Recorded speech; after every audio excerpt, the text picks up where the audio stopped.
This next one is coming from Am I the Asshole? It is titled, Would I be the asshole if I visited my parents after my wife gives birth? My wife, Sarah, and I, both early mid-30s, are expecting twins in early March.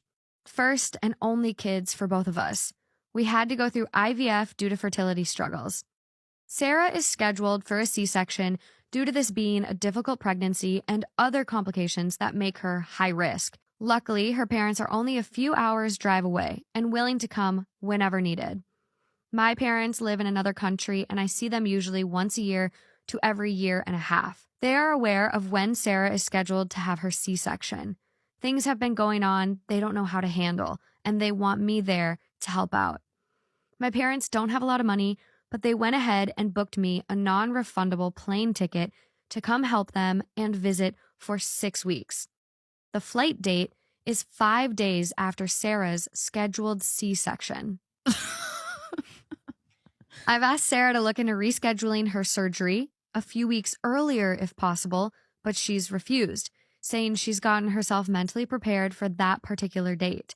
And unless there's some sort of emergency with the twins, her OB is not going to approve pushing it up a few weeks. I told her that it would give me more time to help her directly after birth, before I leave for my parents. Sarah thinks I'm crazy for even considering going for that long, or at all, while we have 2 newborns at home and she's recovering from surgery and we're getting adjusted to being new parents. Oh, I'd be so furious. If I had the money to spare, I'd hire someone to stay with Sarah while I'm gone.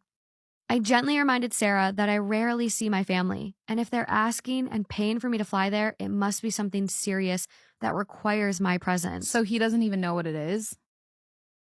At parents' request, I did not tell her the nature of the issues they need help with. Oh my God. Plus, Sarah's own parents are only 2.5 hours drive away. Oh, I'd be so pissed. Oh my, wow. Okay. And I'm confident they'll drop whatever they're doing to come help should she need it. Her mom works remotely and could even stay over some nights to help out with the twins. Sarah again called me crazy and ended up telling her parents what I suggested. They both called me lecturing and fussing about abandoning Sarah when she needs me the most. I ended up venting to my younger brother, who is also going to be flying out to our parents, but for a shorter time. He is not married and child-free. Oh my, oh. And he says Sarah is way out of line. What? And she'll be fine if I go. Oh, fuck you guys. She's simply reacting in this way due to hormones. Oh, wow. To be honest, I really want to go, and my parents would lose several $1,000s if I refused. And I'd have to buy a ticket for myself later if I didn't go then. Oh my God. Would I be the asshole if I went? Yes, you're the asshole for even asking. Fuck yourself. I don't even know because it's a top secret mission, but I don't even, I don't even know. I can't even think of one that would still make sense for him to have to. This is cuckoo. This is absolutely cuckoo. Wow. I just I'm sorry, women have amazing strength and can go through so much on their own. But if you have a partner and they're choosing to abandon you after a C-section with twins. Yeah. Oh my God. Divorce. We're done. Wow. We're done. I would be so furious. We are done. Especially the fact that he's not allowed to tell his wife why he has to leave. That part? Are you kidding me? The parents are requesting that he says nothing to his wife. What?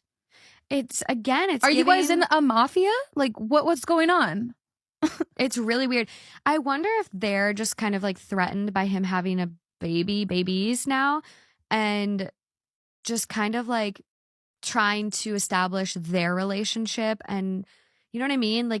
This feels kind of like a tactic to get him away, because for me, if I was a parent putting myself in you'd think shoes, they would want to fly out there. The opposite. Or they would at least recognize hey, the time is not right. Your younger brother is coming.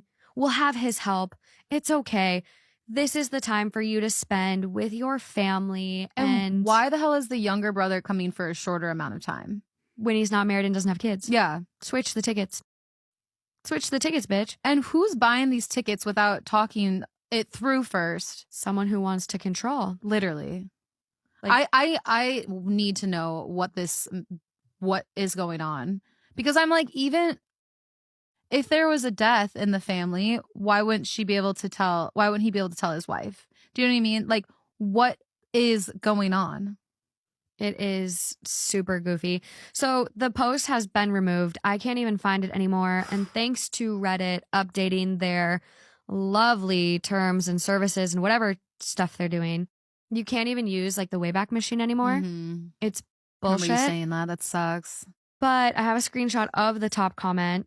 You're the asshole. You're kidding me. Even though they are cutting your wife open and you'll be gone 6 weeks, leaving your wife alone 5 days after her surgery while she's recovering with twins. Oh my God. Do you even want a child? You act like this moment, your child's birth, is less important than anything else. You say cultural standpoint, but what about your wife and children? What's your cultural standpoint then? Your wife and children are more important, and your family should understand that. This one makes me so frustrated. I know for a fact, I have a friend who had a C-section and she had a tough recovery. I think if she listened to this story, she would literally want to punch her husband in the face just for hearing this story. Yeah. I mean, the reason she's having a C-section is because she's having health complications and high risk. What if she dies? What if one of your babies doesn't make it? And that is, again, like, I don't want to think about that, but you got to be there, dude. You got to be there. After a C-section, like, your abdominals are cut open. You can't bend. You can't lift. You can't do a lot. There's restrictions on your movements. And to have 2 babies that you have to feed. And it's a lot of work, too, every few hours. And you're supposed to be resting. Yeah. If I had a C-section, I'd be like, I'm sleeping for days. You can feed our children. Well, I'm just kidding. But, you know, it's just, and the brother, too, being like, it's just hormones. It's messed up. I can't believe he asked her, can you just reschedule the C-section? Oh, it makes me so... This is one of the first times where I've been like, I want this to be creative writing. Please don't tell me this is goddamn true. Maybe. You can always hope. But I think that's hilarious. And it's like, do you know how people's bodies work? And also twins. Like, twins are a lot of times born early anyways, I believe. My heart's racing. Like, you can't just take buns out of the oven early. Doesn't work like that. They got to develop in there. They got to cook. Come on. Who rationalizes this? So unbelievable. It's just... Oh, God. Next one. Okay. Moving along. Am I the asshole for jumping off a train before the doors closed and abandoning my pregnant wife? Oh, what? I know the title sounds crazy. I'll try to explain this as best I can. I'm 29 and my wife is 25. She's also 5 months pregnant. Recently, we decided to go on holiday together. Nothing fancy, just to the coast, which meant we had to get a train. We had maybe 3 rolling suitcases and one of those army-style backpacks. There was no issue as we boarded the train, and we sat down and put the luggage next to us.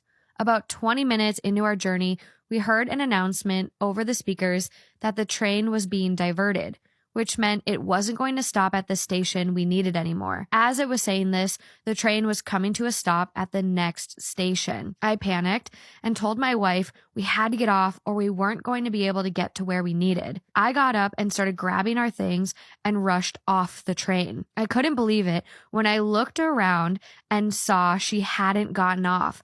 She was trying to grab our 3rd suitcase.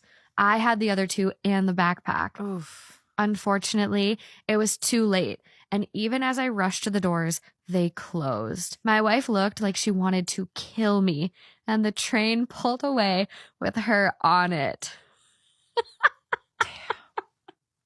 Can't you just envision her face standing there? Yes. Like this is a movie. Yes. I can picture it. I called her to tell her to get off at the next stop and I'd get the next one and meet her. But she was absolutely irate and told me the holiday was canceled and she was going home. To top it off, she told her family and mine, and they're all furious at me for abandoning a pregnant woman on a train, headed to God knows where, with a heavy suitcase. My father-in-law told me I was an idiot for what I'd done. I feel like I was in the right, but my wife and family have other ideas. So Reddit, am I the asshole? To me, this seems like just an honest mistake. Like, I know he probably should have made sure she got off first. That's probably the right thing to do. Like, Yeah. in my mind, 5 months pregnant. he should have made sure she got off first. Yeah. But I feel like he was kind of like acting under pressure and like kind of just fucked up. What is your family's darkest secret that you could never tell anybody? A couple of weeks ago, I found out that my wife cheated on me 6 years ago. The way I found out is that her sister told me after going to visit her to find out how the delivery of her first child was. She confessed to me that 6 years ago, my wife told her that she slept drunk with her best friend. In her words, my wife was very sorry. At the time, she told me I was with my son, and immediately after leaving her house, I went to take a paternity test with him, fearing the worst.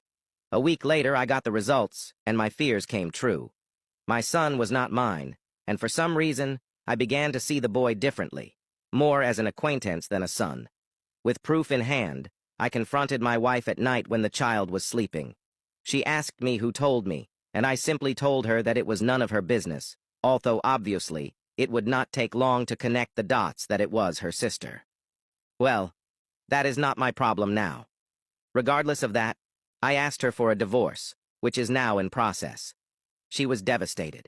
She swore to me more than once that nothing would happen with anyone again, and that she has been faithful to me in body and soul since then.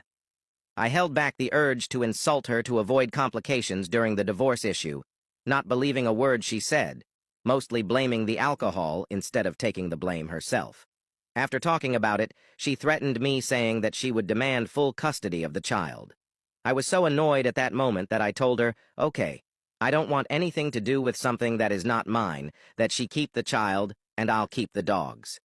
After my words, she tried to convince me to take care of the child with her, that I am his father.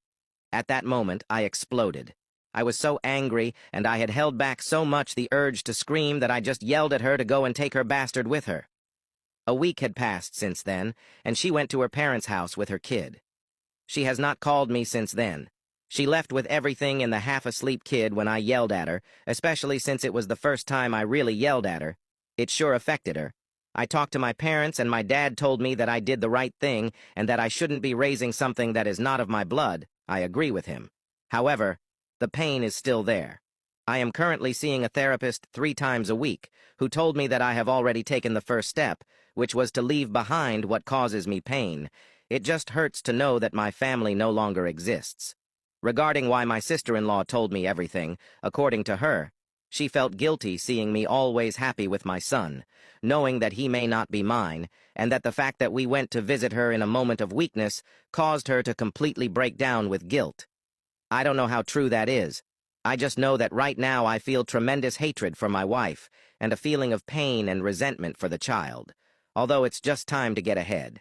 My therapist recommended that I not see him or her, and that regardless of the child's feelings, I should focus on my own first, that the child is no longer my problem, and the sooner I accept it, the better. Not even 3 days later, my ex came to my house and asked to come in. I went out and met her at the door. I told her that she was not going to set foot in my house while I was here, and if she was going to say anything, let it be at the door. What is the most devious situation your parents have caught you in? On a family trip to Florida, we stopped at a motel where we could only afford 2 rooms. My sister and I had to share one room while our parents took the other. It was summer and sweltering hot, but the AC unit in our room was cranked up high, making it freezing cold. My sister had brought her friend along, and the 3 of us shivered in our beds, unable to get comfortable. Her friend kept kicking off the covers throughout the night, still hot despite the Arctic air blasting from the noisy AC unit. My sister and I barely got any sleep, thanks to the cold, the noise, and her friends restlessly tossing and turning in the next bed. I slept in the bed nearer the bathroom. She tossed and turned. She got up and I could tell in the faint light from the moon and stars outside that she was taking off her bra underneath her top, but she looked like she was still only half asleep. My sister had moved over in her sleep and taken me to a spot, preventing her from lying back down. Momentarily confused, Mia then plopped on my bed, almost sitting on me. Next, she pulled off her top completely and lied down right beside me. I froze for a minute. Then, I realized she was just too tired to worry about where she was and soon was snoring.